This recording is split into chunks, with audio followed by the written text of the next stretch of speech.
The pillars of Olympian Zeus and the strange attachment at the top that no one has ever noticed until recently. These are the pillars from the construction. They're found in the center of Athens, just below the Acropolis, and they're still there. Of course, they're ruins. The pillars of Olympian Zeus, the strange attachment at the top.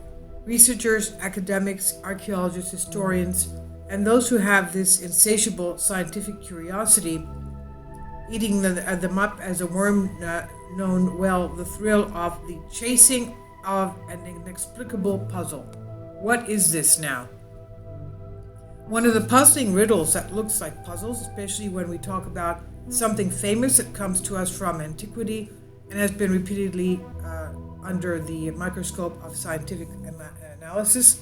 The reason for the Temple of Olympian Zeus, one of the characteristic landmarks of the city of Athens, the image of which we all know well and from memory.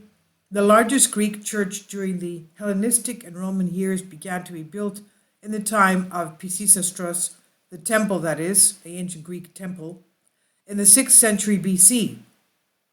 But its construction followed by foot all the tragic adventures of the Athenian state, the Macedonian rule, and then the Roman balance. Rome, of course, after the fall of ancient Greece. And it would not be completed until the 2nd century AD by the Emperor Hadrian, who was so enchanted and loved Greek greatness. And this was something that was colossal in size. Kindly support my Patreon account since YouTube has again demonetized my YouTube channel. The daily posts are 5 videos daily, and they are totally different from what I have on my YouTube channel. Thank you so much for your support and that you find all my content so interesting. You'll find the Patreon account details in the description box below. And here we have another vantage point. You can see the Acropolis in the distance. So this is a colossal monument, and it has 104 Corinthian style columns, although today only a handful of them are left standing. We know it as a glorious ruin, after all, a remnant of another famous era. Historians speculate that the majestic temple must have been destroyed during the Byzantine period, and its Pentelic white marble used for the construction of other buildings. For example, the Acropolis is also the white marble of Pentelicon. Now, that's where we had fires recently. Now, its first and extensive excavation took place in the period 1889 to 1896 by the British Archaeological School of Athens, followed by another excavation in 1922 by a team of German archaeologists, and in 1960 completed by the archaeological team of Ioannis Travolas of Greece. And since then, it's been passed into our consciousness as another ruined example of the famous architecture of our ancestors, leaving it in its pale whiteness, except maybe for that passionate conversation about whether they are pillars or columns of Olympian Zeus that occupied us relatively recently. But the years passed, and just last year, a British writer and researcher named Paul M. Cooper stumbled upon a mystery. He was born in London, and with 2 degrees in his hands, Cooper writes best-selling books such as River of Ink that are firmly rooted in history. So in such a personal study, he came across a photograph with a life of 160 years, the photo that showed the pillars of Olympian Zeus like no one had ever seen them before. What was this strange appendage at the top of what was now left at the temple of Olympian Zeus? The search would lead him to reveal the true story of a true architectural thriller, which even unfolded demons on Twitter, such as in a series of tweets turning the social media into the spearhead of the historical study. And what follows a revelation train with broken brakes, the image of the temple completely different. Okay, so here we have an aerial view of the pillars of that temple. Cooper begins his electronic narrative by quoting an 1858 photograph from the Temple of Olympian Zeus in Athens, an incredible photograph, he says, as he hastens to describe it, the image that made him look deeper into the object. He says, I fell down a bit of a ruins research rabbit hole today, though I'd share some of my weird journey. It started with this incredible 1855 photo of the temple of Olympian Zeus in Athens. So this is the exact image that he was talking about, as you can see. There's a structure on the top of the pillars, which is not there today. I don't know what happened to it. So he says, what caught my eyes was this weird bump on the top. It looked really strange, and it did not stick to the rest of the building. And this is what he observed from the historic photograph of 1858, the bump on the top. And he says, what drew my attention, the strange protuberance at the top. It looked really strange. It didn't fit in with the rest of the building. So this is the part that he's talking about, which is not there today. I don't know what happened to it. So he says, and it also does not match his representations of how the building originally looked. He says it did not match, it did not fit with reconstruction of how the building originally looked. This is what it should have looked like.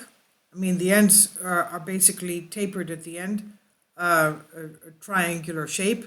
So obviously this is not what was there. And now it's time for the mystery to unfold in all its grandeur. He says, I thought I found the answer when I found an exact copy of the image, but with the knob missing, all people, etc., are in the same place, but no strange tumors at the top. So, I thought I had found the answer. He insists someone had mounted the original photo, adding a strange piece of rubble to the top to make it look taller and more epic. And where he went to calm down, the continuation of the research brought out something more. He says, so I thought I found my answer. Someone had edited the original photo, adding an odd bit of ruin on the top to make it seem taller and more epic. Is that what happened? This, until I see in 1833 painting by Johann Michael Whitmer. So the painting even had this thing on it. So here we are. This is a painting in 1833. We can see the Acropolis in the distance, and we can see that appendage on top of the temple. And so obviously it doesn't fit with the images that we have of the friezes and the roof types on Greek temples. So he says, here it is again. That's what he said, surprising, moving closer to the painting. And when I saw this 1862 photograph from another angle, it was now obvious that the knob had been cut from the other photograph, not added to the first. The foundations of reality had already been laid. So here we are with another painting showing the knob clearly on top. Very strange. And he says, and when I saw this 1862 photograph from another angle, it was now obvious that the knob had been cut from the other photograph, not added to the first. So this is the 1862 image. Obviously, the knob is still up there. It turned out that the Christian ascetics were known as stylists or saints of the pillars. The explanation says, the stylists, that is, they used to live on top of these pillars. Okay? They used to live, some of the saints lived close to societies, but living on top of pillars. And the people would supply them with food even though they were up there. So what is this? The Christian ascetics, a type of an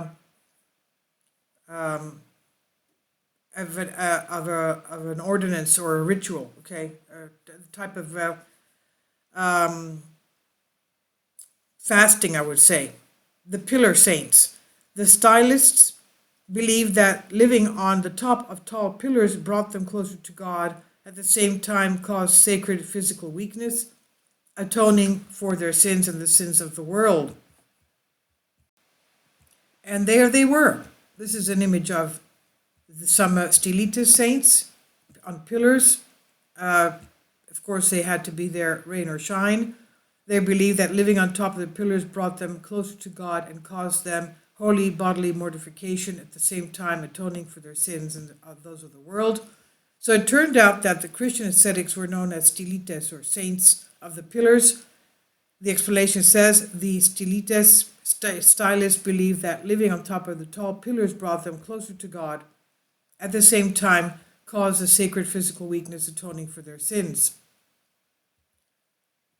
At some point from the destruction of the temple in the 3rd century until its examination by archaeologists in the 19th century, the the pillar saints, had painstakingly built a small stone hut on top of the ruined pillars of the temple. In the 1922 article, The Glory That Was Greece, Alexander Wilborn describes the stories of the locals who spoke of a long line of stylites, pillar saints, who lived at the top of the temple and brought them food and water with ropes and buckets, he observed. So in his 1922 article, The Glory That Was Greece, Wilborn describes hearing locals tell of the long line of stylites who lived on the top of this ruined temple, the Olympian Zeus, and had food and water brought to them with ropes and buckets. So he even describes a meeting with an old Athenian who remembered receiving offerings of bread and fruit to send to the stylites at the temple of Zeus, who took down a bucket to pick them up. And after the independence of Greece from the Ottoman Empire, efforts were made in the 19th century to strengthen the national identity by returning to the greatness of the Greek past. And so, in the eyes of the Greek authorities, the Christian addition had to leave. So they took down this addition, the knob on the front, to make the ruins look more like they looked like originally. He says, so the second image I show you is part of the effort to erase the presence of pillar saints from the archive. And if you look close, you can see the gaps from the erasure of their stone huts. Amazing, isn't it? So